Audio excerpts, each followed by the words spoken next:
Hello, everyone, and welcome. My name is Andrew. I'm Rachel. And we are Picture the Scene podcast.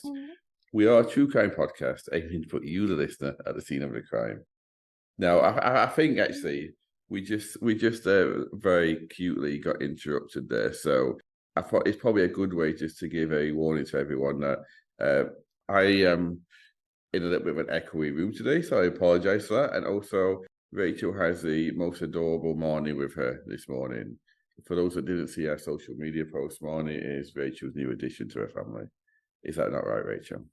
That is absolutely correct. And she is 11 weeks old tomorrow, so still very new. And I apologize if she interrupts our recordings today. That's okay. It's okay. It's allowed. And introducing her to true crime at an early age, that's what we like, isn't it? Oh, yeah. She absolutely loves the true crime documentaries that have been keeping me going over the last 11 weeks. So absolutely. Right. So each week we delve into the murky world of lesser known crimes from the UK and Ireland, and occasionally we venture into renowned cases from around the globe. We are available on all the major social media channels. Just search for us by our name, surprisingly, and I'm sure you'll find us. And also simply because it makes us happier than Taylor Swift at a Super Bowl, please do leave us a rating and review if you have the capability. I've seen Taylor Swift at the Super Bowl and she was pretty happy. Exactly. Now, if you like us that much that you want to support us and see us carry on doing this for the foreseeable, then please do head over to Patreon, where you can support us for as little as £1 a month. We have bonus content and episodes, depending on your tier, and it really does help us carry on. Now, because we recorded so many episodes in advance, I'd like to give a massive shout out to Alison Clark, Margaret Napier, and Claire Bragg, who have become Patreon subscribers recently, and also to our long-standing Patreon member, Debbie Richards, who recently increased her pledge. So thank you. Exactly. Thank you all. And thanks to the rest of our Patreon supporters who also support us week in and week out. Yeah, welcome to the family, guys. Very grateful to have you here. Yes, indeed. It always makes me so happy when I see that. Not because of the money, but because someone likes it enough to do that. You know, and Andrew's been sharing some absolutely amazing feedback and comments and just things like that with me whilst I've been on that 3-month sabbatical from Picture the Scene. And I'm honestly amazed every time someone takes the time to reach out and give us feedback. And sometimes it's constructive, but most of the time it's just so lovely and heartwarming. Even the constructive stuff is good because it helps us obviously improve for our listeners, but just the lovely comments about our scripts, about cases, about our, rapport with each other. It's really, it blows my mind that people take the time out to leave such wonderful feedback. So thank you from the bottom of our hearts for that. Yes, it sometimes adds a bit of joy into what can be quite a bleak world. Well, that sounds quite a bleak world of true crime. Yes. A bleak world of true crime, not a bleak world for our general lives, Andrew. Yeah, that's true. So where we do where possible now release episodes a week early for our Patreon supporters. So if you want to hear next week's episode today, then head over to Patreon. So Rachel and Rach, it's been so long since we've done this that I've missed it. And I told you this yesterday, I've missed you as well. So how have you been? Tired mostly. Yeah. No, but honestly, it's the most amazing feeling in the world having her here, and she has completed our family, and our daughter's adapted really well to the new addition, and we're coping really well. So I can't complain. I can't believe how quickly the last 3 months have gone. Feels like yesterday that we were sat recording and saying, oh gosh, we've got quite a break coming up, but likewise it feels like forever ago that we had Christmas. So my concept of time is really skewed at the minute. How have you been? I've been great, plodding along, getting on with life. It's currently snowing quite badly today, so I am a bit Santified today, but yeah, all good. By the way, just great. Oh, I am sparkling. It's been a while. Forgot the word. Come on, keep on. More importantly, though, Rachel, more important than how I am, are you ready for some true crime? Oh yeah, I can't wait. I've got a smile from ear to ear on my face for this recording. Great. Let's go. Let's go. So, if it's safe for you to do so, I'd like you to relax. Close your eyes and picture the scene. Today, I'd like to take us back to the 9th of November, 2021. And on this date, we're heading off to Worksop in Nottinghamshire. Now, Worksop is a small market town of around 45,000 people. It's located roughly in between the cities of Nottingham and Sheffield. And while it did struggle with all the coal mine closures in the 1990s, it's been able to recover somewhat and is now a bustling little town, a nice little market town. So on this day in particular, we're heading off to a small group of properties in the estate of Brierton Spur in Worksop. Now, this is a group of 56 one-bedroom bungalows that are managed by the local council, and they are age-exclusive housing. Now, this means, for those of you that don't know, this means that you have to be over a certain age, in this instance 60 to be exact, to be able to get one of these properties from the council. Now, on this day, it works up on the 9th of November, 2021. It was a reasonably warm day for the time of the year, with highs of around 14 degrees Celsius, which is around 57 degrees Fahrenheit, and there was a northeasterly wind blowing of around 11 miles per hour, and it was dry.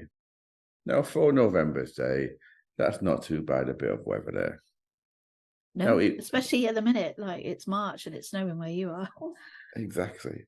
Now, it was a Tuesday, and we're heading off to the afternoon, and one resident, a Pauline Quinn, was at home that afternoon, like she was most days. You see, Rachel, Pauline lived alone, and she was at home most days because she was 73 years old. She was infirm, she walked with a stick, and was registered as disabled due to having a chronic obstructive pulmonary disease. So getting out and about, it wasn't really an easy task for her, so she didn't do it often. And this estate that she lived in, was there assistance, like, was it assisted living kind of like? No. Oh, wow. So she would have relied on community nurses to be coming around to like wash her and things like that. Yeah, well, I say no, and yes, she was still as independent as she could be. I mean, she still owned a car, but she didn't get out about much. I say it wasn't assisted living. They had one of those cord warden. Yeah. So if they pulled a cord, wardens would come, but it wasn't assisted living, as in people didn't assist her in the day-to-day life. Yeah, and actually that's what I meant, like the wardens that would like be on hand in an emergency. So yeah, no, I think that kind of builds a picture, doesn't it, of like, some of these residential areas are quite independent living, aren't they, where people are still like gardening and and looking after their property inside and out, and then other types of residences are literally, you get out once a week to go to the community hall for bingo, which is on the same property, because you don't really get out much. Yeah, no, I always have the fear when I go and visit my mum that when I'm in her toilet, like instead of turning the light on or off, I pull the emergency cord. So I haven't done it yet, but one day it will happen. I have that exact same fear for my daughter. Like if we have to go in like an accessible toilet or something like that, we are I'm like, do not touch the red cord, Georgia, like under no circumstances. And she's like, what would happen? I'm like, I'm not even telling you what would happen. It would be bad. So Pauline's husband, Rachel, had passed away some years before, but Pauline had 3 children, Lisa, Janice, and Thomas, along with, she also had a sister, Catherine, and she was also a grandmother. So she still had quite a big family presence in her life. Yeah. She was described as being a caring person, and even though she didn't have much money, she was always generous when she could be, and she was known for a sense of humor, always managing to make most people laugh, regardless of their age or life experience.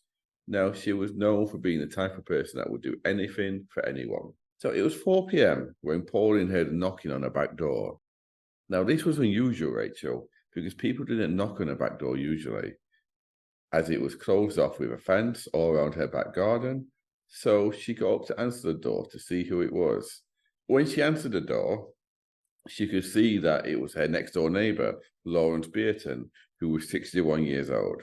Now, Lawrence had climbed over the fence that separated their two back gardens, and when she asked him what he wanted, he told her that he had run out of money and he wanted to buy more alcohol. Oh, wow. Now, you see, Lawrence had spent the morning and early afternoon drinking vodka and rum before running out. Now, he had also taken that day some crack cocaine and Subutex, usually used to treat opioid addiction, along with, along with acute pain and chronic pain. So he'd been on a bender, basically, for all day. I mean, did she know that he was an addict living next door to her? Did she have any inkling until this point? I don't believe so. I'm not saying I don't believe so, no. Wow. That would be quite a revelation, wouldn't it? Like, for a 75-year-old woman to see her next door neighbour, a 61-year-old man, climbing over a back fence and demanding money.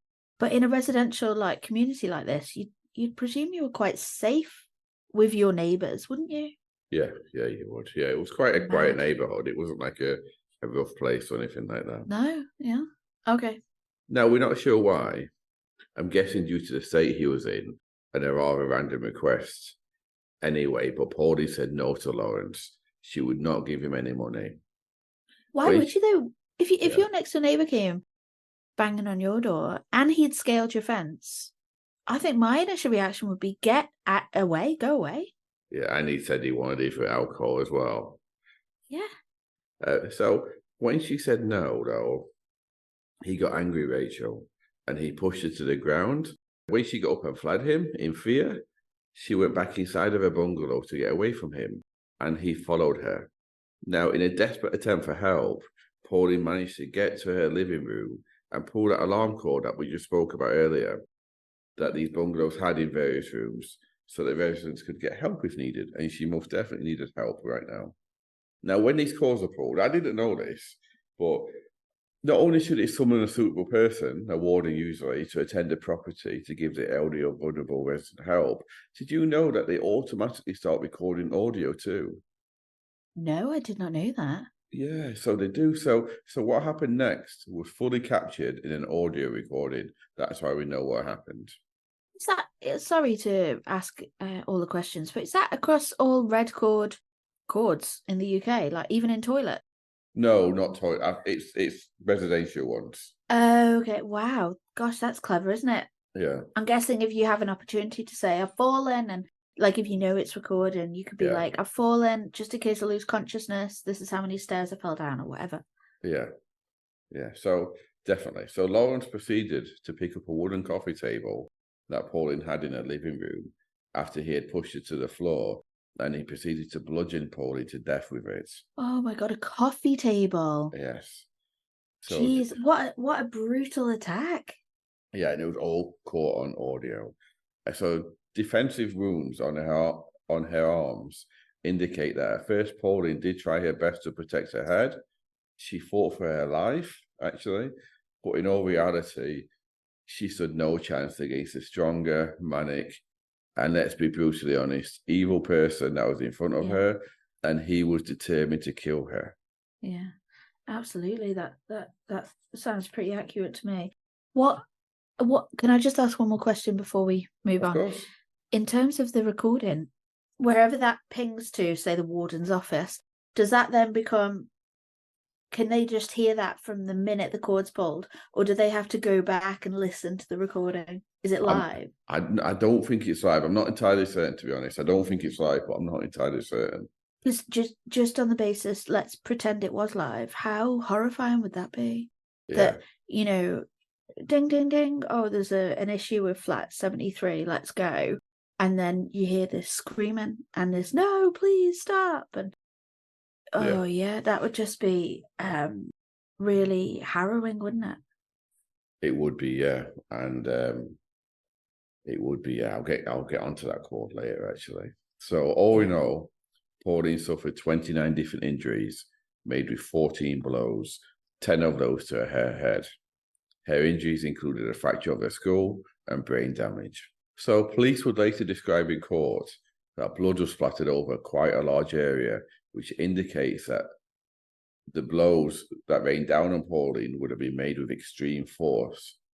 Now, this was also backed up at one point by the sound of a light fitting breaking as on the audio recording as he lifted the table above his head on repeated times to get more force to inflict upon Pauline. And with the sounds on the recording, the sound of wood breaking when it hit Pauline's head. Now, the evidence would show that there could be no doubt really as to what his intention was. And that intention was to kill. The recording also captured that this was not a quick frenzied attack like you might imagine it was. The time between the strikes would indicate that he was taking his time to ensure that he could target Pauline on her body and hit her with as much force and accuracy as possible. Wow. Yeah, he was in complete control. And this is actually important to note when we come to his defense in court a little later on. But there's no way this was like an out of control frenzied attack. He was in complete control, and every single strike that he made on Pauline was intentional and accurate. After Makes it far worse, doesn't it? It does, yeah. It does, because it shows you what type of person he is.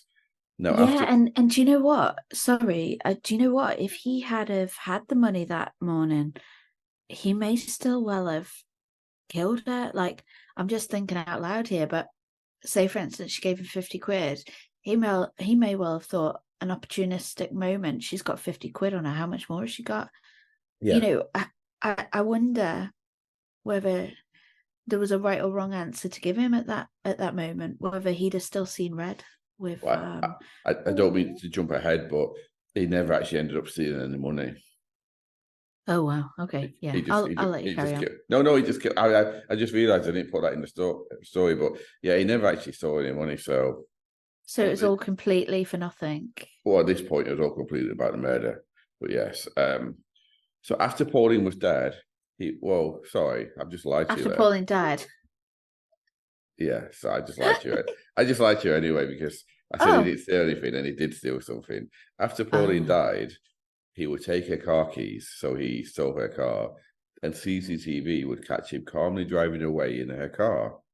He would return a little later with a plastic bag and put the broken pieces of the coffee table he'd used to kill Pauline in the bag before leaving her home again. But the warden would have been to the property between that time, wouldn't they? No, well, this is the thing. No one actually attended. Wow. That's mad. Yeah. So these residential properties have wardens available and services, facilities available, but aren't manned 24 hours a day. Well, it never actually went into why no one attended. It could have been that someone was supposed to be on duty, but it wasn't. I really don't know, because it never went into detail, but... Wow. But yeah, no, because there was an internal inquiry, which some bits came out, but it was kept private for the family's sake. So yeah, we don't actually know why no one attended immediately. So that's why he could go back and just collect a piece of the coffee table and leave again in her car. And I take it none the wiser that everything had been recorded on the cord. Oh yeah, no, he had no idea that happened. Yeah. Wow. Yes. So he then drove Pauline's Renault Clio to one of his relatives, and he stayed there overnight before giving his relative a lift in Pauline's car to work the following morning in nearby Barnsley. Now, by now, she had been discovered. So he was arrested the following morning at 10:37 a.m. in a Texaco petrol station while filling the car up. Now, when he was arrested, the police body cam caught him saying to his relative, "You're not going to like this. I've effing killed someone." Oh, wow. Now, before we get into what happened after his arrest, should we have a little look at who Lawrence Brierton is? And try to figure out why he did what he did. So any ideas before we get into this? Any ideas who he is? Yeah, right. What his background is. What maybe made him want to do this? Well, he's clearly got a habit. I'm guessing he might have been an ex-convict. You know, it seems like it escalated pretty quick for him, so probably not the first time he's gotten mad. But yeah, I think that's about as far as I'm going to go with guessing. Okay. Well, he was born in 1960, and as for his early life and early adulthood, I'm afraid there's little information out there on him as a person, and most of what is out there, I've actually got my doubts on how true it is. It felt like it was people making up online, so I'm not going to include it. But with regards to his criminal background, while I was unable to get what the offences actually were, we do know that he began committing crime with his first court appearance being as a child. So he began really early, and he continued to be a repeat offender up until 1995. Wow. Now, remember, this is 2021 that he killed him. So up until 1995. Now, you may say, what happened in 1995 to make him stop being offending? So he was in his mid-30s by now. And in 1995, he lived in Worksop still. And he was friends with a man called Michael Pluck. And Lawrence and Michael would often do odd jobs and gardening for a pair of old women who were sisters and lived together. Now, the old women were called Elsie Gregory and Aileen Dudhill, and they were 72 and 79 respectively. Now, Lawrence and Michael went to the two ladies' house back in 1995, and they managed to convince them that they needed a garden cutting, for which they charged the two women £120. Now, while they were at the house, pretending to cut the garden, because they never actually cut the garden, Lawrence was scoping it out to see what could be stolen. 3 days later, they returned to Elsie and Eileen's house on the pretense that they had left some tools there, so they needed to collect them. Elsie took Michael into the garden to look for a missing spanner, and as she did, Lawrence stayed in the house looking for money, jewellery, and other small valuable items that he could steal. Now, Elsie became suspicious, though, and went back inside to find Lawrence going through the kitchen drawers looking for things to steal. Oh my God. That would be your worst nightmare as a older person, letting somebody you thought you could trust in your house and then catching them snooping. Yeah, exactly. Now, when he realised he had been caught, Lawrence punched Elsie in the face, knocking her to the ground before attacking her with a hammer. Now, coincidentally, she suffered almost identical injuries that Pauline had inflicted upon her that I outlined before. So maybe, just maybe, when he was being deliberate and precise in his attack on Pauline, this might have been a reason to relive what he did with Elsie. I'm taking a guess there, but just for that rush. Yeah, to say that she suffered almost identical injuries, that's a big coincidence, isn't it? Yeah, definitely. Now, Elsie's sister, Eileen, remember they lived together, heard all the noise and screamed at Lawrence to leave her sister alone.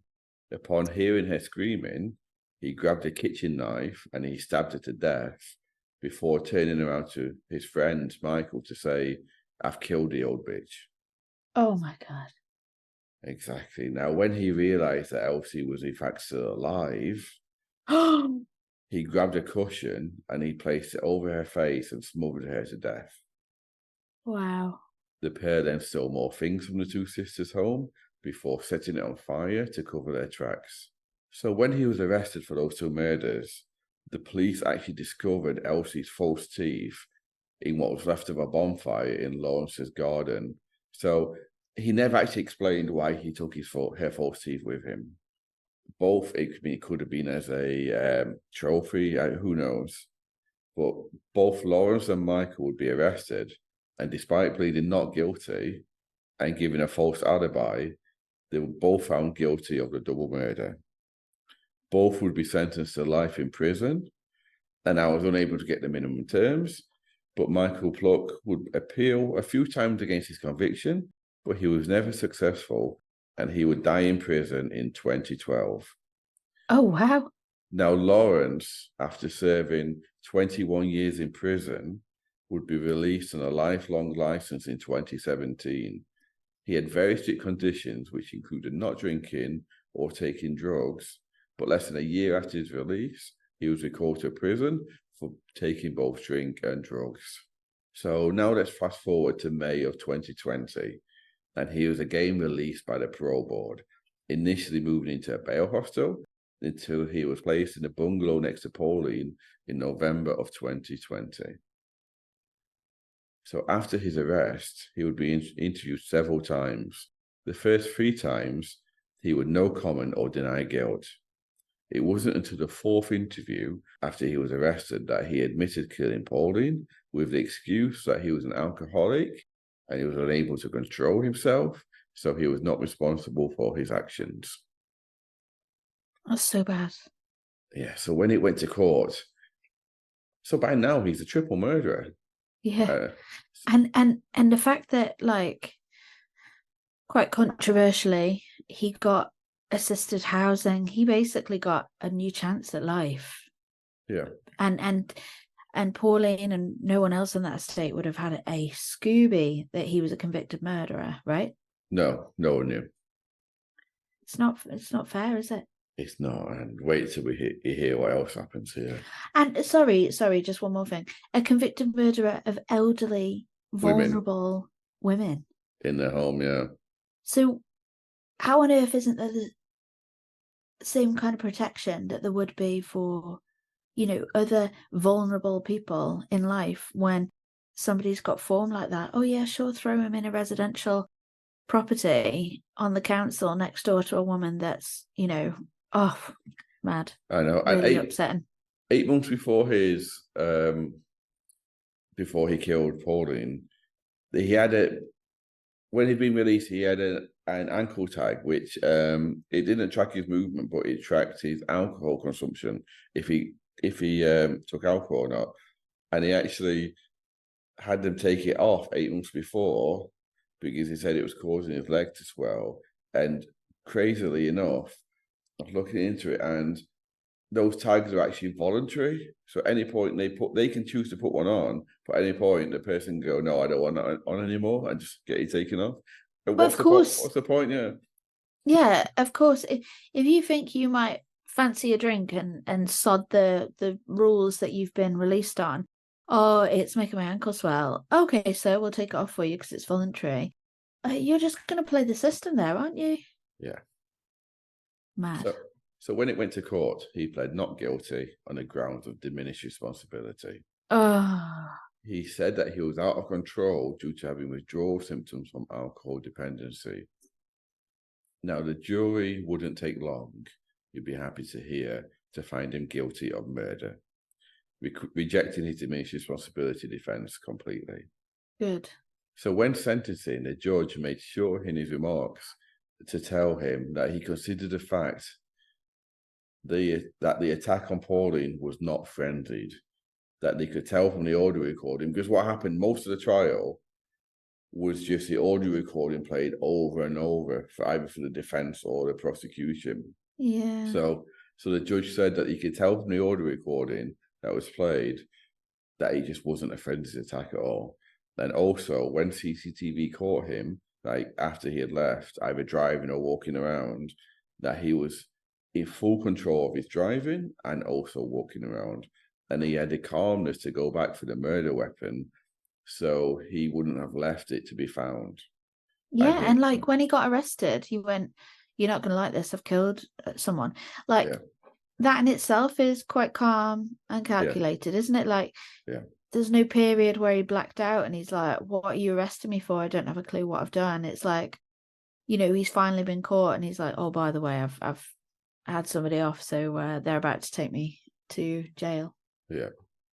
The judge also said that he was in no doubt whatsoever that he had killed Pauline on purpose, and that while he acknowledged that it probably wasn't a pre-planned murder, his intention was still to kill, not to steal.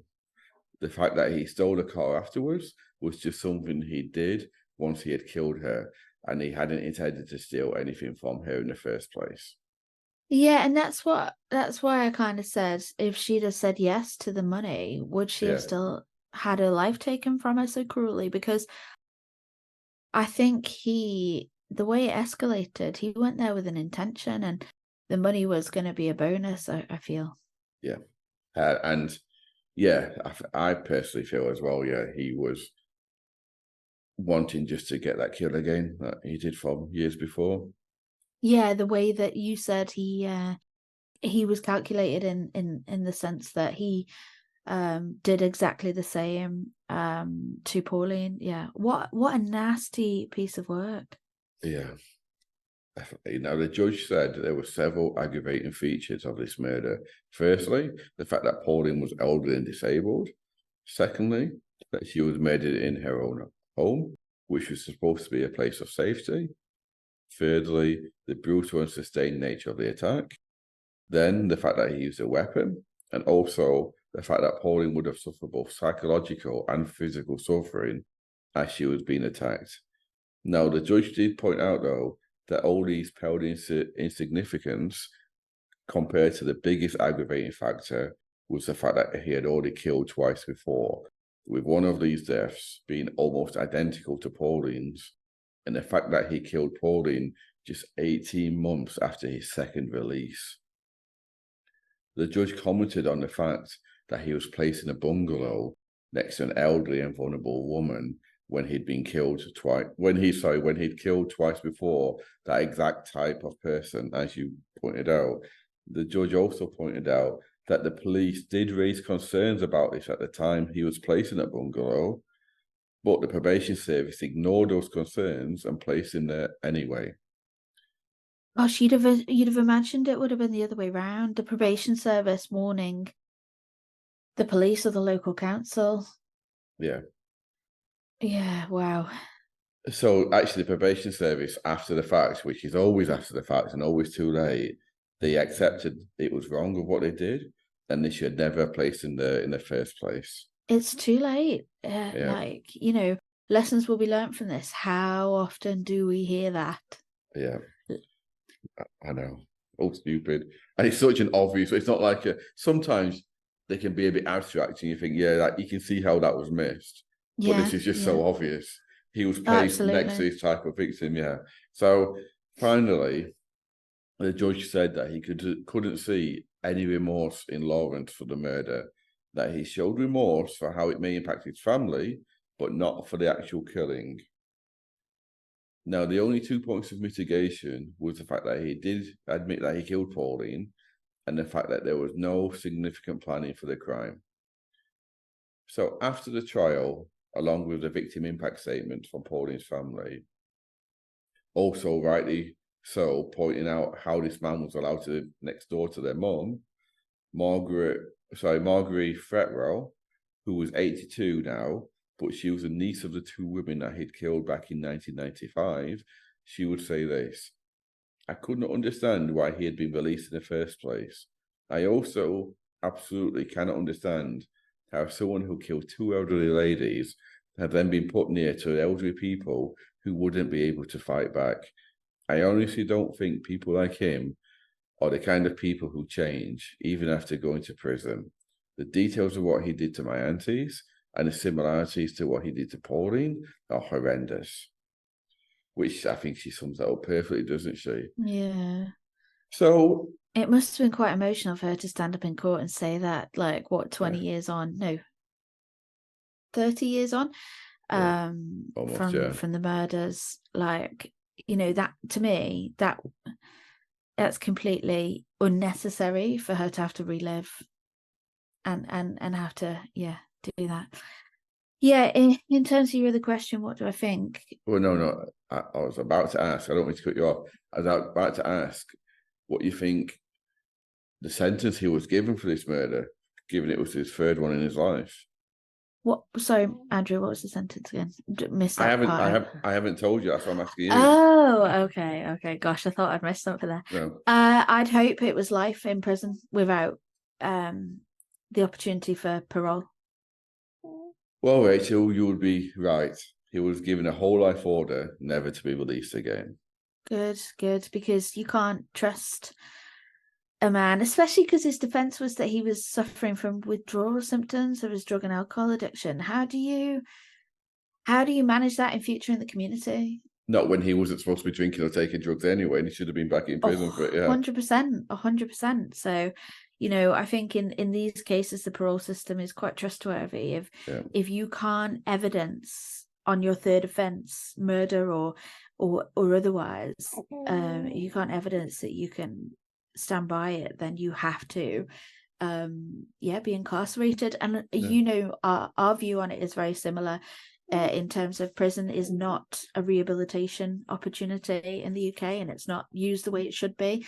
We also do not believe that life in prison should be problem solved, just chuck away the key. It's not the way to get beyond problems, but this particular individual is dangerous and to some of the most vulnerable in our society. So absolutely right decision. So, shall I wrap this one up then, Rachel? Go for it. So this has been season 4, episode 15, called Repeat Offender. And if it's safe for you to do so, I'd like you to relax, close your eyes and picture the scene. If I was to say to you, while you have your eyes closed, describe your gran or an old woman that you know, most of you would surely say kind, generous, maybe funny, loving, frail, vulnerable, and trusting. Now remember, all these words were used to describe Pauline. So let me ask you a question. Why would anyone want to hurt someone like that? So with that question that I'll leave you with, thank you all, and we shall see you next time. See you soon, guys. Thank you.